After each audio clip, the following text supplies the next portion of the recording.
Hello guys! Naimbag nga daw tayo manan kabayan, maayong bundag. Ay lasusilan po ito para sa Nanay's Legacy.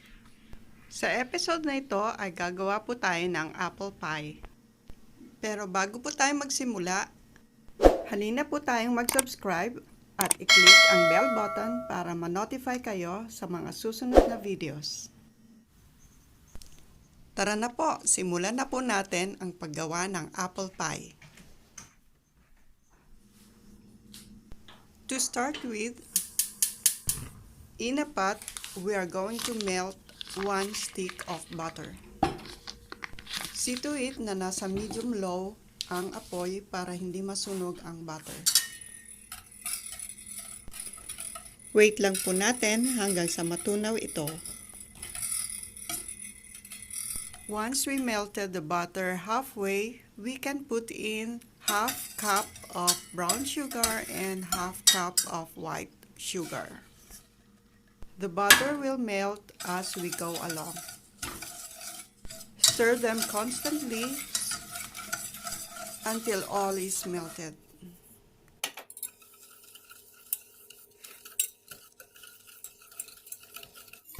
When melted, add a dash of salt. Haluin lang po natin ng maigi. Then, isunod na po natin ang half cup of water.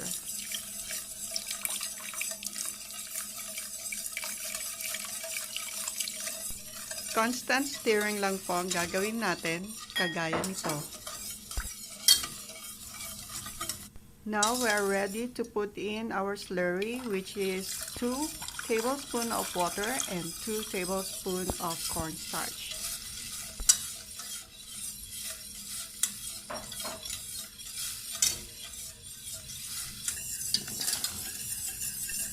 Continue stirring until the mixture becomes thick. When we reach the consistency that we are looking for, we can then off the fire. Let us continue stirring until it stops boiling.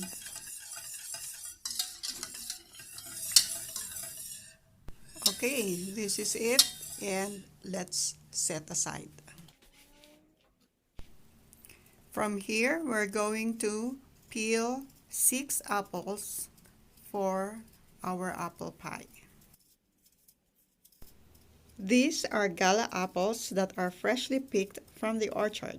If you haven't watched the video yet about our apple picking, just click the link below.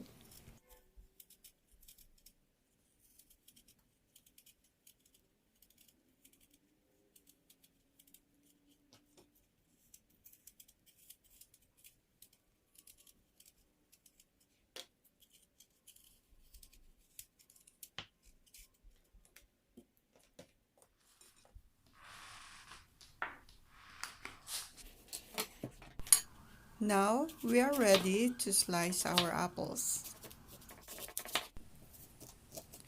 Tanggalin lang po natin ang bandang gitna ng apple kasi hindi po natin kailangan yon.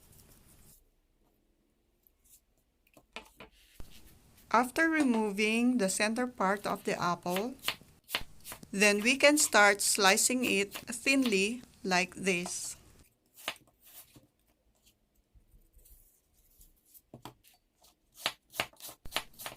Hiwain lang natin ng ganito kaninipis ang ating mga apples at isalin natin sa malinis na bowl.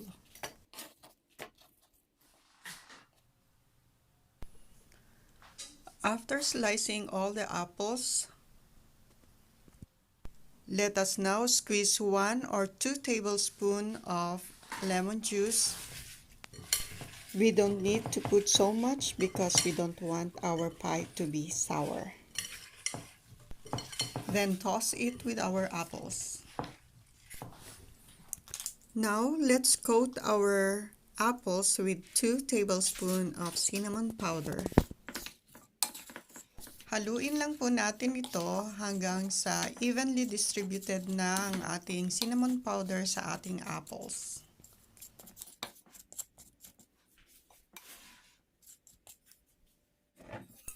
Ngayon naman ay ibuhos na natin ang ginawa nating sugar mixture kanina.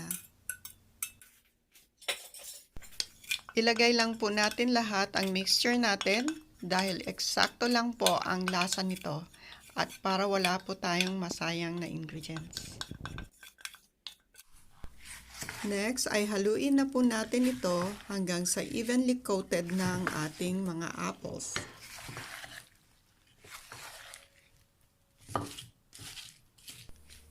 Ayan, pwede na po ito. I-set aside muna natin ito para magawa na natin ang ating dough. An hour before na nag-start tayo ay gumawa na ako ng dough na chinil ko muna sa freezer. Now, let us sprinkle a generous amount of flour for our pie crust. Now, we are ready to roll our pie crust. I-roll lang po natin ang ating rolling pin sa ating pie crust hanggang sa ma-avail natin ang tamang sukat nito para sa ating pie pan. To transfer our pie crust to our pan, i-roll lang po natin ito sa ating rolling pin at ilalagay po natin sa ibabaw ng ating pie pan.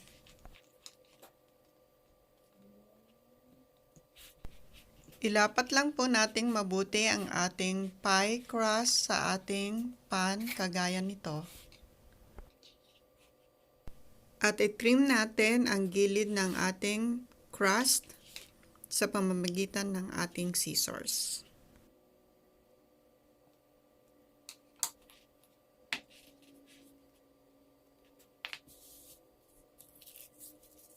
Ngayon naman ay kuhanin na natin ang pangalawang dough na gagamitin natin. I-roll na naman po natin ito kagaya ng ginawa natin kanina. See to it na mas mahaba ito ng 1 inch doon sa una nating ginawa.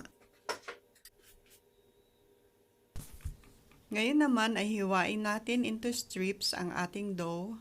Depende po sa desired na thickness na gusto ninyo. Paki-check na lang sa description box ang recipe ng dough or abangan nyo ang susunod na video kung saan ituturo ko po ang paggawa ng pie crust para sa kahit na anong pie na gagawin natin. Gawa naman po tayo ngayon ng egg wash. Sa isang egg ay maglalagay po tayo ng 1 tablespoon of milk. I-scramble lang po natin ito ng maigi at gagamitin natin ito maya-maya.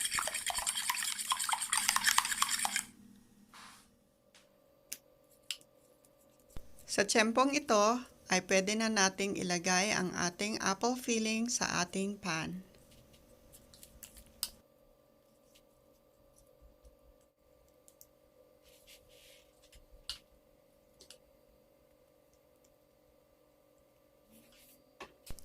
Ngayon naman ay pwede na nating ilagay ang ating mga strips na ginawa kanina sa ibabaw ng ating pie. Kayo na rin po ang bahala mag-decide para sa spacing na gagawin ninyo para sa mga strips ng pie. Kapag naayos na po natin ang mga strips sa ibabaw ng pie, alternately i-flip up lang po natin ang strips ng ating pie. Maglagay ng strip across. Alternately na gawin natin ito sa bawat strip hanggang sa mabuo natin ang kalahati nito.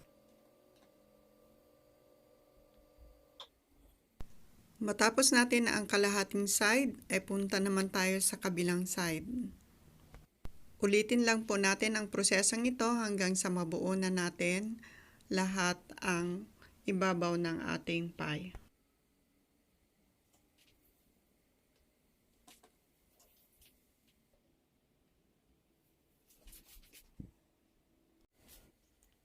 Para sa mga nakasabit na dough sa ating pan, lift and fold lang ang proseso na gagamitin natin dito.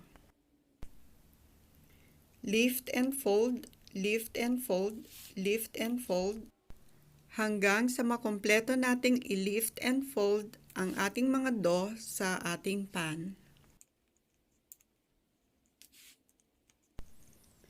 Sa paggawa naman ng design para sa gilid ng ating crust, pinch and push, pinch and push, pinch and push lang po ang method.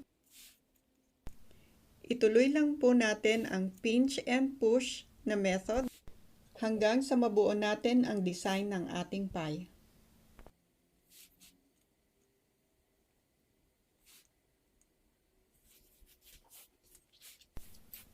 Ayan, gawa na po ang ating pie. Ngayon naman ay kunin natin ang egg wash na ginawa natin kanina at i-brush lang po natin ito sa ibabaw ng ating pie.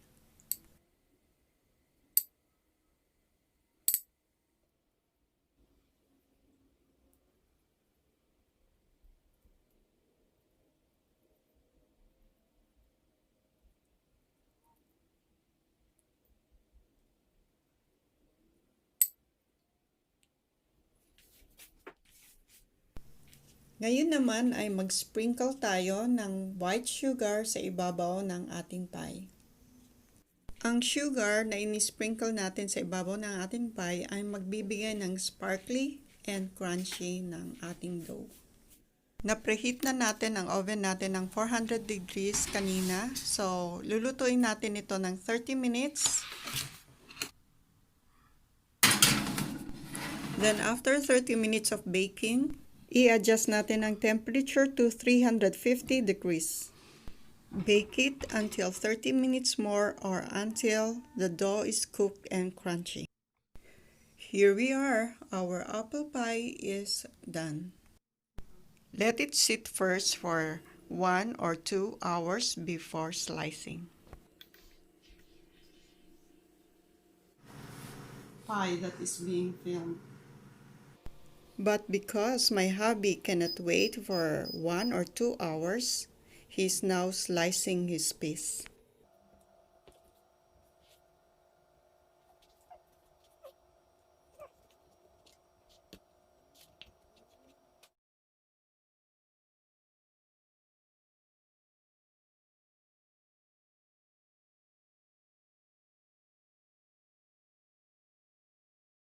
As you can see, the pie is still watery, so I suggest that you have to wait for 1 or 2 hours before serving. Sana po ay nagustuhan ninyo ang episode na ito. Abangan po ninyo ang susunod nating video sa paggawa ng dough or tinatawag nating pie crust na maaari nating gamitin sa kahit na anong pie na gusto nating lutuin. At bago po tayo magtapos ay ang pinakaaabangan ng ating mga suki ang shout-out po natin. Shout-out kay Team Liam at Ellie Boy Cortez, kay Mami Agnes and Neneng's Life, Lucky Cloverleaf, Mr. Bagpop, Goofy, Ruby, and of course Rose Mix Vlog. Thank you so much for watching mga kabayan.